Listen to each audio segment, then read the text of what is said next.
Most leaders think it's their job to build their organization's future, but that thinking is obsolete. And I'm going to share with you a really powerful system that will radically change how you lead your organization into the future.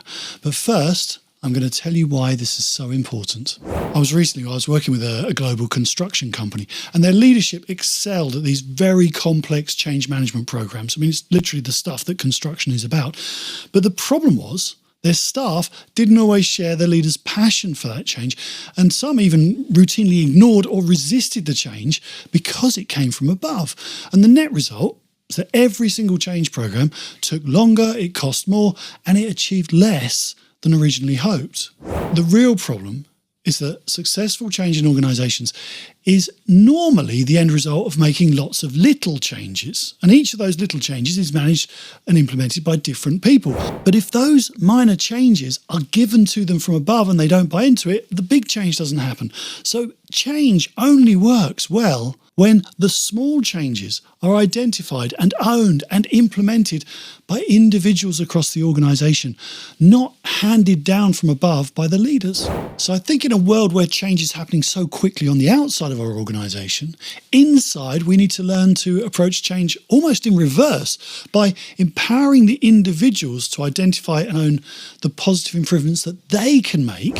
And at this huge company, change is now happening faster and better, and crucially it's driven by people who know the nuts and bolts of the business, not solely dictated by leaders who, with the best will in the world, they're quite distanced from the detail, and they don't know where those thousands of small improvements are.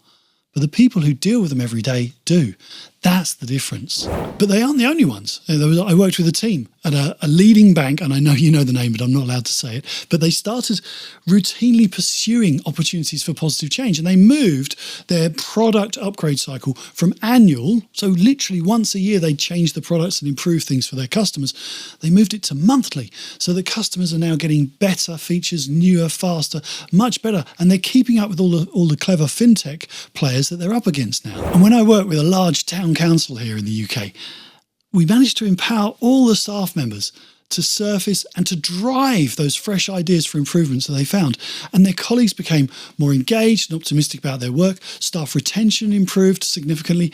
And most importantly, the residents across the community started to benefit from the services that they provided and get all of the goodness much faster than they used to get in the past. These shifts will work in any sector because frankly, no industry is immune to the future or to the relentless waves of change that are being brought about by brilliant human minds empowered by advancing technologies. So I want to talk to you about how you can implement this in your organization so you get better results with a future-ready mindset and the ready-already growth cycle. So there are 5 big shifts that we can make very easily in almost any organization. The first shift is follow. This is about empowering individuals to choose the one thing above all others that they want to understand better and improve in their work in the near future. It's about focus. Follow the thing that matters most to you as an individual.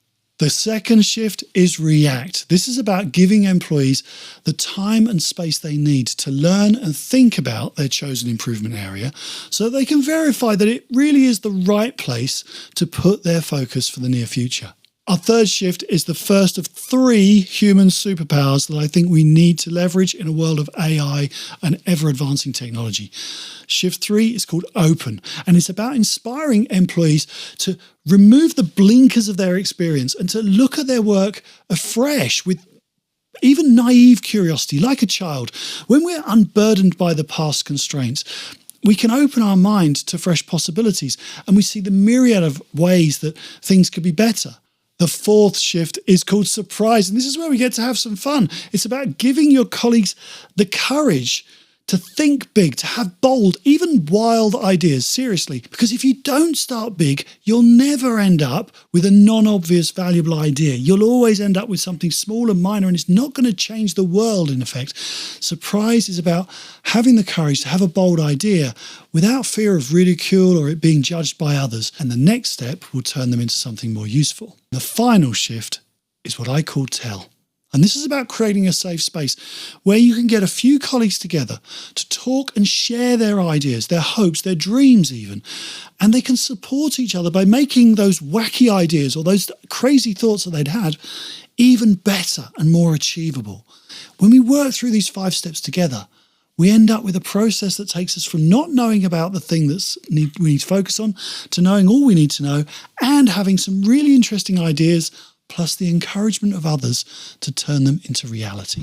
If you'd like me, Alistair Frost, to come and speak at your company conference or industry event, get in touch. I'd love to do it. And I might even bring along some copies of my new book, Ready Already, The Future Ready Mindset to Keep Up, Stand Out and Shape What's Next. That's the future.